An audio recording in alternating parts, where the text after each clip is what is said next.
Williams-Bey in the afternoon. Hello, everyone. It's Mrs. Cynthia Williams-Bey with the Mrs. Williams-Bey radio show. And I'm so excited that you guys decided to tune in on this live interview on our Facebook page. As you all know, we are in the month of October and it's Domestic Violence Awareness Month. And as many of you guys know, this is something that's really dear to my heart. I am a domestic violence survivor, and I'm also an advocate. And I wanted to bring someone really special on. She's so passionate, and the things that she do. She is an advocate, but she's not just an advocate for just domestic violence survivors, but she's just passionate in everything that she does. And she's a domestic violence survivor as well. And she's actually an advocate for the deaf community. And this is something that we really don't talk about. And I want to bring light to the things that happen, in the deaf community when it comes to domestic violence, because we have to include their voices. We have to protect them too, men and women. So I don't want to belabor the time, but I want to go ahead and have Sheena come in and actually tell you guys a little bit more about her story and her just the things that she's doing to continue to advocate for the deaf communities. Hey, Sheena. Hi, hello, Cynthia. Really, it's so great. Thank you for having me here today. I want to introduce myself. My name is Sheena. That's my sign name. And I was born and raised here in Richmond, Virginia. I went to school in mainstream schools originally, public schools, and then in ninth grade I transferred to a deaf school, and I lived in the dorms there in Washington, D.C. It's on the campus of Gallaudet. There's a deaf high school right there. And so I kind of became independent at the age of 13 when I moved away. I was kind of very rebellious, and I learned a lot from my teachers there at the school. I really learned how to be a strong deaf person and to really strengthen that identity, and had a great experience there at the high school in Washington, D.C. So now, kind of like an overview of my summary, I am a domestic violence survivor. So it was about a 5-year period that I went through. It was really a horrible experience. I went through a lot of, kind of see like a lot of signs of how my body was just responding to that experience and that type of abuse. I thought it was okay. It wasn't something that in the time I could really notice myself. I really lost a lot of my identity. I lost my motivation towards my career, really lost sight of my dreams. And I thought that I might have even lost my life. After I was able to leave that domestic violence relationship, it really had a strong impact on who I was and where I stood. I made a decision to move back to Richmond, Virginia. I had been in Nashville, Tennessee, and coming back to Richmond was, I kind of lost my footing some. I didn't know how to get help or really what to do on my own at that point. So, and I didn't really feel like I knew how to even ask for help. I had to do a lot of research on my own and figure out really how to help myself. And Wow. I found out that there'd be an opportunity for me to get therapy with a deaf therapist.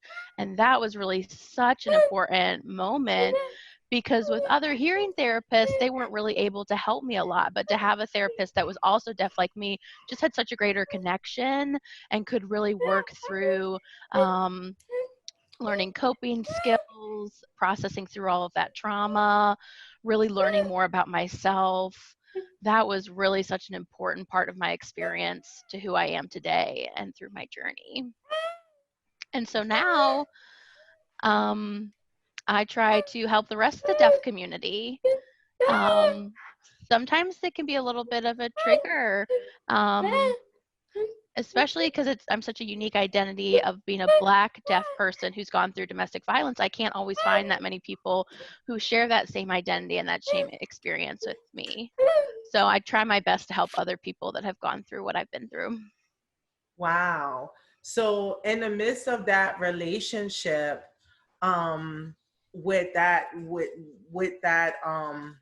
person, was that person a part of the deaf community also, or was Yes, they were. okay. So what were some of the things that would happen? Because I know a lot of the times we talk about it a lot. A lot of people associate domestic violence with physical abuse, but sometimes it could be mentally, emotionally, financially. What were some of the things that you've had to endure in the midst of that relationship?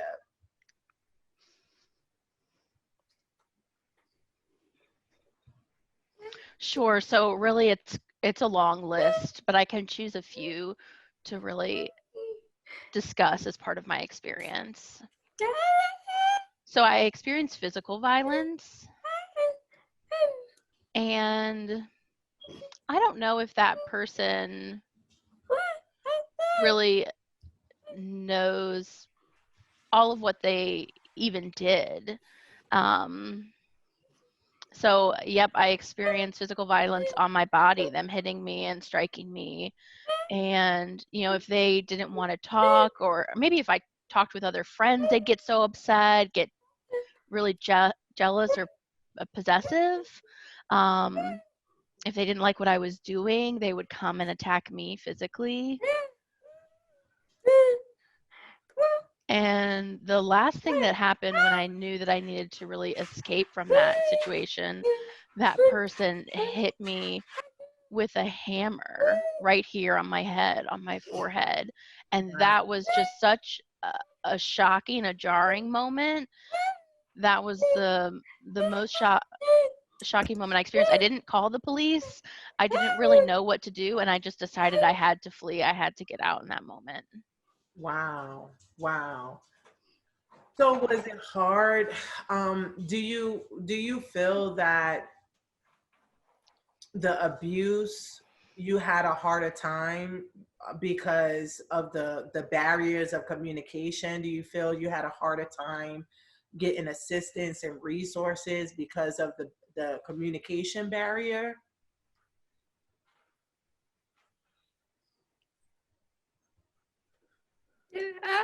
Yeah, yes and no. So the relationship between the two of us, we were both deaf, so there wasn't a communication barrier between me and that person. But how I tried to get, like, the two of us to get help or to find help for the two of us in that relationship, there were barriers there because that person didn't want to get help. I did. I wanted the two of us to get help, and they did not. And that created barriers and obstructions in our relationship. That person wouldn't let me go out, let me go anywhere. They would damage my phone. They wouldn't let me communicate with my family and my friends. So that was kind of the barrier that I experienced in the relationship. Yeah, and I know a lot of times with some individuals that are abusers, it stems from maybe childhood experiences, things that they endured. Do you feel that he became an abuser and picked up some of these traits as a result of him being deaf, like maybe dealing with um, being bullied, or maybe a communication barrier, or feeling like um, he was left out? And again, this is not excusing the behavior, but just trying to figure out, do you feel that, sometimes abusers are more susceptible in the deaf community because of some of the other layers of things that they deal with in regards to being included, any type of bullying, and just being felt like they are different.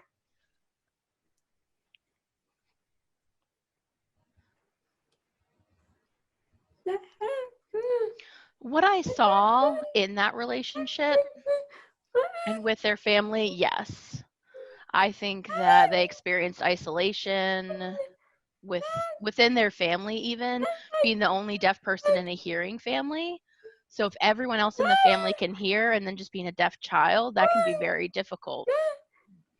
But also that person, so I saw their isolation, not having good communication within their own family, and then there being a history of abuse in that family. I think that that certainly could have influenced and impacted them becoming an abuser. And they didn't really have enough like access to deaf resources that would be able to help them. For example, like being able to see a counselor or a psychologist. I asked, do you want to go see a psychologist?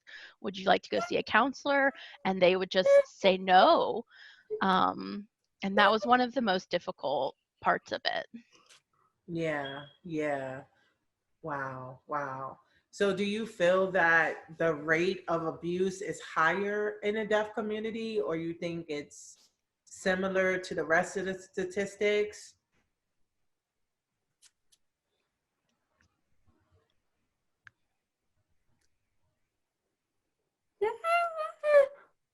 So what I've seen in the hearing community, I think there's many more resources available to help someone going through domestic violence. And I think in the deaf community, it's much harder for people to get help. Like here in Virginia, they don't really have specialists that specialize in, like an organization that helps deaf individuals going through domestic violence. In other states, they do have some organizations that specialize in working with the deaf community, but that lack being there makes it very hard, which is something that I experienced coming here to Virginia and not even being able to find any of the help. No organizations that specialized in helping deaf individuals that had gone through domestic violence. So I think that's like a problem in the whole of it. Yeah, yeah. So just I just applaud you for your strength. You know, I've had an opportunity to meet you a few years ago. You actually, for those of you that are tuning in, Sheena is so great. You know, my girls love her. She's actually their hairstylist, and I met her at Georgia's hair salon, and she's been doing my girls' hair for over the past year, I would say, about the past year. And they just really love her. She's really passionate about what she does. And I've just seen her blossom. And just to be able to sit on this platform with her and hear about her testimony, you know, looking at her, you would never think that she's endured all these things that she's endured. So I just want to, just say that I'm proud of you. I'm proud of you for how far you've come. Thank you so And much. yeah, and for what you're doing, just advocating for the deaf community, so that way there can be some resources, because we have to do better as a community to make sure that there's inclusion, not just for Black lives, but also for Black, deaf, those that are being abused in the deaf community. It's just so much, it's so many layers. And I think as a community, sometimes we forget about that. So, if you have an organization and you're watching this, or you have any type of connections, like, please reach out to us, because we want to know what we can do to make resources available for those that are experiencing domestic violence. And I'm not talking about just the hotline. We know that the hotline exists. However, it doesn't do the work. Like, we have individuals that need healing, and they need one-on-one counseling, and they need someone that maybe they could perhaps go into and see, or someone to come into the home. So if you have an organization or you have any connections and you're watching this, we would love to hear from you to see how we can get some resources for those in the deaf community that's experiencing any type of domestic violence or abuse, because it does happen. And I also want this to be a lesson for us in the community, that's in the hearing community, as she says, and we have a loved one that is deaf, or we have a friend that's deaf. We have to be careful with how we treat them. They're no different. They're the same as us, right? God made us all. But as you can see, what the result of bullying and isolation can do, and again, it's not an excuse, but if we catch things early on and we include people and we love people and we support people, then they won't, develop into an abuser and try to channel their feelings and their neglect by lashing out on someone else or hurting or harming someone else, because there's a barrier, there's a breakdown in the communication.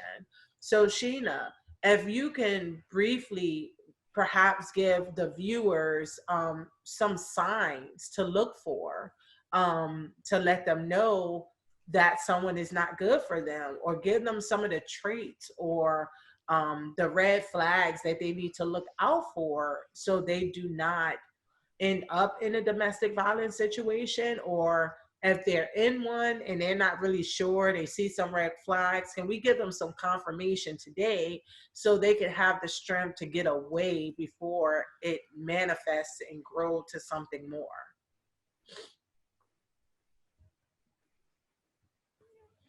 Sure. So I would want to, honestly, having gone through domestic violence myself, and when I had to escape, I would suggest calling the authorities, calling law enforcement if something happens.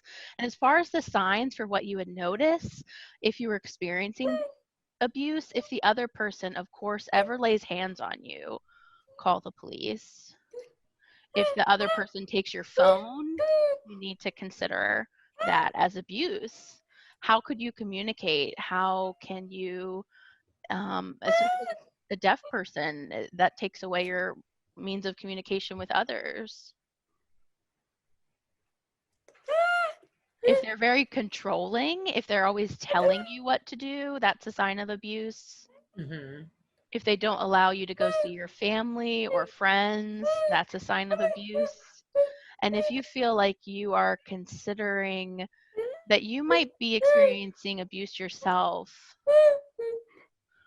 if you go on YouTube, they have ASL translations for an organization. It's called I Can Access Project. And if you look there, they have ASL translations about domestic violence resources, recognizing the signs. I helped to translate their videos. So you can go there. It has information about the hotline, resources that you can video chat with someone if you need to talk, specifically for people who are deaf, hard of hearing, or deaf-blind. And they can help you if you're going through a situation like that. So if you look on YouTube, you can find those videos. Okay, awesome, awesome, awesome. Thank you so much, Sheena, for coming on and sharing your story. Can you please let the viewers know how they can actually stay connected with you, more, and learn more about you, your story, your business, how they can support you? Can you give them that information? Sure, you can contact me on Facebook. My name on Facebook is Sheena Elise Cobb. And the page for my hairstylist is Elise's Glamour with a Z, Elise's Glamours. So I have those two, my personal page and for my hairstyling. And then on Instagram, let me remember, it's being _Elise, which is ALISE. That's my personal page on Instagram. And then my business page on Instagram is at Elise Glamours with a Z at the end. All right. Awesome, awesome, awesome. So thank you guys so much again for coming on. I appreciate you so much, Sheena. I love you so much, Sheena. Thank you for everybody that's tuning in. And please, guys, please make sure that you continue to share this broadcast. Please make sure that you share. Please make sure that you show her some love. Please make sure that you support everything that she's trying to do. And I know that we're talking about domestic violence, but there's another issue that I've been wanting to help Sheena with. And I pray that someone sees this video and actually can get her what it is that she needs. So, and me and Sheena, you know, I was just amazed with her gift.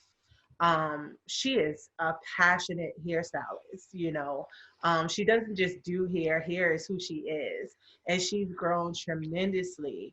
However, Sheena has been having an issue with receiving her certification because there is a stipulation where for one part of the training they have an interpreter, but for the written part they do not provide interpreters for her to do her exam to get her certification.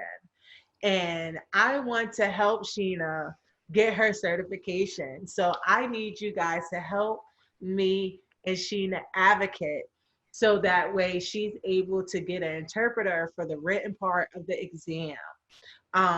Because there is a barrier. There is a barrier there. And she needs help because she deserves it. She works really hard. She's an amazing hairstylist. I tell you guys, and everybody in Richmond loves her. So I need you guys to share this broadcast so that way we can get this video in front of the right individuals so someone can help her to be able to get her certification. And I'll let her tell you guys a little bit more about what it is that she needs help with.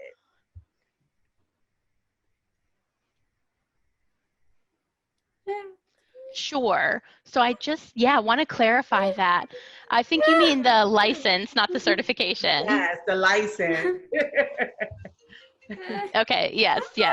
So I already have the certification, but now it's the license that I need to be able to pass the state board. So it's been 5 years now that I have been trying to work on this between the State Board of Virginia, and they won't allow me to have an ASL interpreter for the written test. They will allow me to have an ASL interpreter for the voice activities, but that doesn't really make any sense to me why one is allowed and one's prohibited. And as far as the written test, I know that I won't be able to understand everything in written English the way I could in American Sign Language. American Sign Language is my primary language. And reading and writing in English, I can read and write, yes, but some of those concepts, especially if they're more complicated terms, present a challenge. And for cosmetology, it's one of the toughest tests for deaf people to be able to take. Many fail that test. I've spoken with other deaf people who have also failed that state board exam.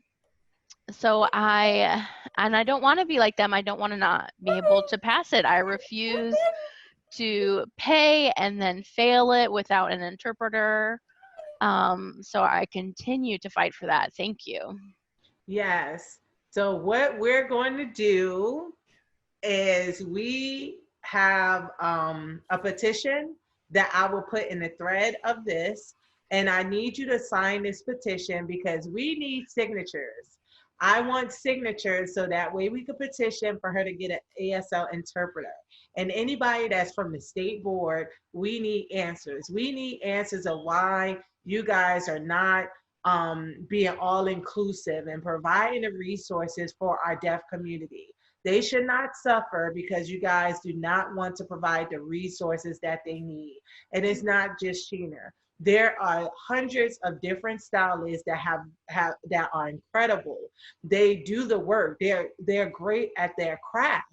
And once they get to that part of the test, they're failing because there's a communication barrier. So the same way that you provide tests and assistance for those that may speak another language, whether it's Spanish or anything like that, we need you guys to show up for our deaf community because we have too many That's right. amazing, gifted, stylists out here in the deaf community that's being held back and hindered. We are in America. This is supposed to be the land of the free, right? So why are we hindering them? Why are we not giving them the support? Why are we not giving them the resources? So I need everybody to share this video. I need everybody to talk about Sheena's story. I need you guys to sign the petition. We're going to start a petition and we're going to get signatures, and we need those from the state boards. I hope you guys are looking at this video because I'm going to make sure that we promote this and promote this and promote this until we get answers. Okay? So thank you guys so much again. And I really hope again that this video gets in front of the right people because we have to do better. We have to do better as a nation. We have to do better as a community because everybody doesn't look the same. Everybody doesn't have the same gift. God did not call everybody to do the same exact thing. We all have different callings. We all have different anointings. We all have different gifts and things like that. We all should be able to operate in that. So let's help Sheena so that way she's able to get an interpreter so she could get her license. Yes, thank you so much. I really appreciate this opportunity, and I hope we can do that. Yes, awesome. Well, Sheena, if you had any closing remarks or anything for everyone, I'll give you an opportunity before we go ahead and close out. Yes, I would just want to let everyone know that you're not alone. And if you need someone to talk to, I am always here for you. Let me know. I'm happy to talk about if anything is related to my work, my profession as a hairstylist, if you need to talk about domestic violence or relationship that you're in, really whatever it is that you need someone to talk to, I'm here. All right. Awesome. Awesome. Awesome. Awesome. And I'll piggyback off of her. If you guys need to get in contact with her and you're not able to follow or anything like that, reach out to me. I can connect you guys as well. But again, thank you guys so much for taking the time out of your schedule to do this interview. And for all the listeners, thank you guys so much for your support. Thank you guys so much for tuning in. And again, you are listening to the Mrs. Williams-Bey radio show. We're streaming live on our Facebook page for Domestic Violence Awareness Month. And again, if you're in a domestic violence situation, whether you're in the deaf community, whether you're Black, whether you're white, a male, a female, it's never okay. And there's resources and assistance out there for you. And we're going to continue to advocate to make sure that there's proper resources here in Virginia for our deaf community because we love you. I love you guys. I love you so much. And again, thank you guys so much for tuning in. And I am Mrs. Cynthia Williams-Bey with the Mrs. Williams-Bey radio show. Mrs. Williams-Bey in the afternoon. DJ Dre on the ones and twos. Faith and family is what we're gonna do.